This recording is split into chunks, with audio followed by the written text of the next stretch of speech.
Bismillahirrahmanirrahim. Assalamualaikum warahmatullahi wabarakatuh. Selamat siang Ibu Meike, selamat siang teman-teman sekalian yang sangat aku banggakan. Di sini aku mau presentasi untuk matkul industri kreatif tentang apa itu produksi media. Saya Muhammad Fatih Albarki dengan NIM 25092037007. Oke, kita ke slide pertama, yaitu tentang produksi media. Produksi media adalah proses menciptakan, mengelola, dan menyebarkan konten melalui berbagai platform. Bentuk media bisa berupa teks, audio, visual, video, hingga interaktif digital. Tujuannya menyampaikan pesan, informasi, atau hiburan secara efektif kepada audiens. Jadi, produksi media itu simple. Bikin konten, bisa video, audio, gambar, teks, atau gabungan semuanya. Tujuannya ada 3, ngasih info, komunikasi, atau sekadar hiburan. Jadi intinya proses kreatif yang hasilnya bisa dilihat atau didengar orang banyak. Kita ke slide berikutnya, yaitu tahapan dalam produksi media. Tahapannya ada 3, yaitu pertama praproduksi, kedua produksi, dan pasca produksi. Praproduksi itu mikirin ide, nulis skrip, dan nyiapin rencana. Sedangkan produksi itu proses syuting atau bikin konten sesuai ide tadi. Sedangkan pasca produksi adalah editing, kasih efek, terus siapin konten buat dipublikasikan.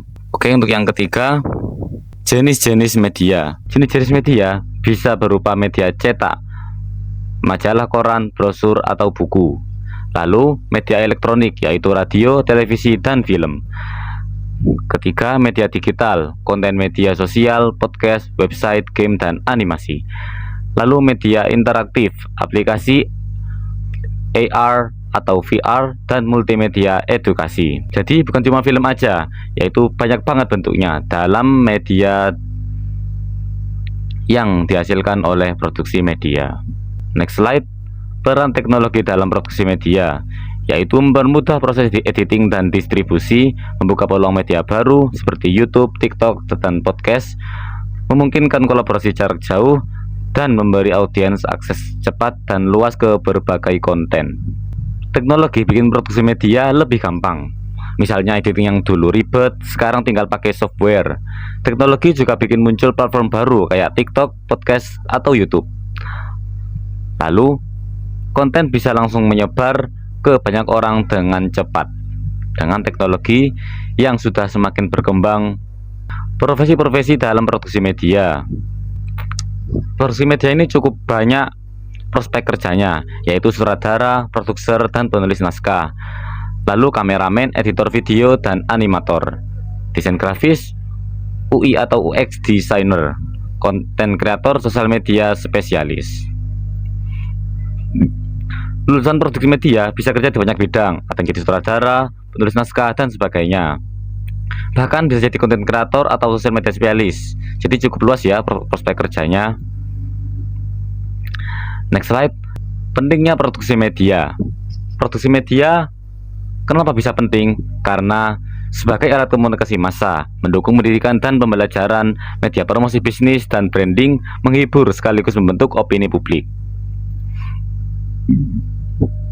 Media itu penting karena jadi cara komunikasi massal, bisa dipakai buat pendidikan, bisnis, promosi, atau branding. Juga jadi hiburan, tapi jangan lupa media juga bisa membentuk opini masyarakat. Jadi perannya besar banget di kehidupan sehari-hari kita. Jadi kesimpulannya, produksi media itu intinya proses bikin konten, dari mikirin ide sampai konten yang jadi dan bisa dinikmati oleh banyak orang. Bentuknya kan bisa macam-macam tuh, kayak film, animasi, podcast, sampai konten digital.